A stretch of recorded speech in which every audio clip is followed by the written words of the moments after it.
Well, good morning and welcome to this very special edition of the Balancing Act presents Behind the Mystery of Wilson Disease. It's a rare inherited disorder in which the body's pathway for removing excess copper is compromised. And over time, this results in copper levels building up in the liver, brain, and other organs, leading to damage that can greatly impact a patient's life. Today, an overview for patients and caregivers featuring a neurologist and a hepatologist who are part of the patient care team. Plus, we're bringing together advocacy and industry with an exclusive in-studio interview with the Wilson Disease Association and Alexion Pharmaceuticals. And at the heart of it all are those who are living with the disease. Let's meet a young woman whose diagnosis changed her life. Take a look at this. I'm Rhonda Rowland, and I'm on the board of directors for the Wilson Disease Association. Communicating health and medical news and information has been my lifelong career. My interest and passion comes from my own diagnosis with Wilson disease at the age of 21 when I was a senior in college. Welcome back, everyone. Joining us in our studio are Wendy Erler, Vice President of Patient Experience and Insights at Alexion Pharmaceuticals, and Rhonda Rowland, who is on the board of the Wilson Disease Association. Absolutely. Thank you so much, ladies, for being here with us this morning. Thank you. Sure, absolutely. Rhonda, why don't you take us on your journey for a little bit and let us know how you got involved with the Wilson Disease Association. Started my career as a communications specialist. I went and spent 16 years at CNN as a producer and an on-air correspondent in the medical news unit.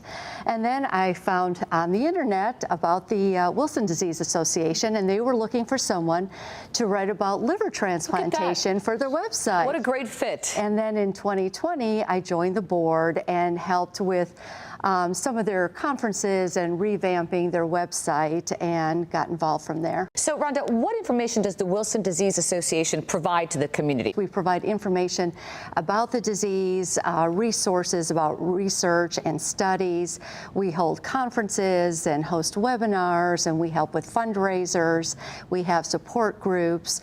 So anything to try to help people with the patient journey and connect people to others with the disease, because that support is so important. It really is. Wendy, I was reading here that Alexion has 30 years of leadership in rare diseases. So what work is being done to incorporate the patient voice and experience into the company's efforts, including research and development?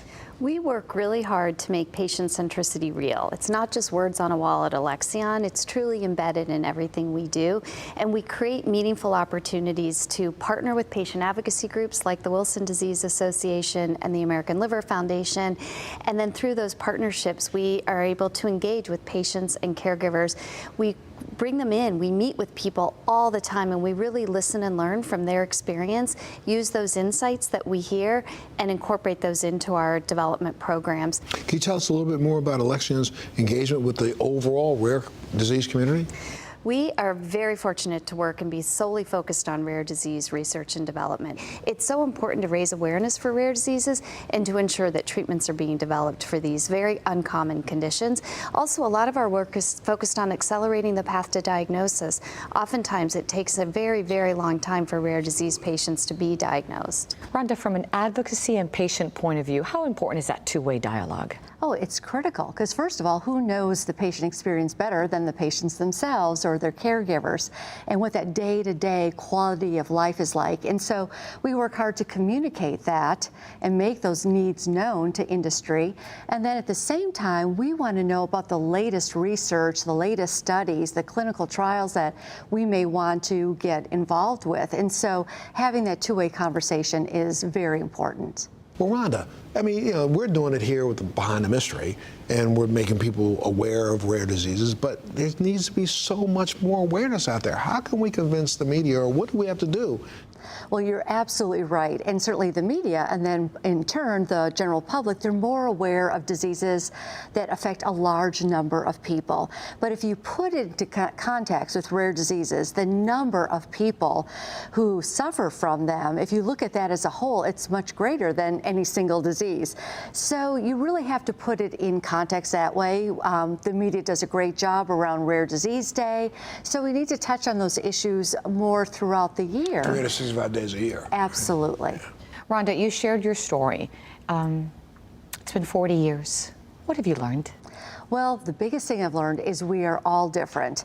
As I shared earlier, my disease is primarily a hepatic or liver form of the disease. Ginta is neurological, and Ed, who was featured in your first Behind the Mystery story, his is psychological. And so some people have a combination of all of those things, and that's what can make it so difficult to diagnose. The other is compliance, and that is following what your doctor suggests to manage your disease. That is just so key. And community, how important is that?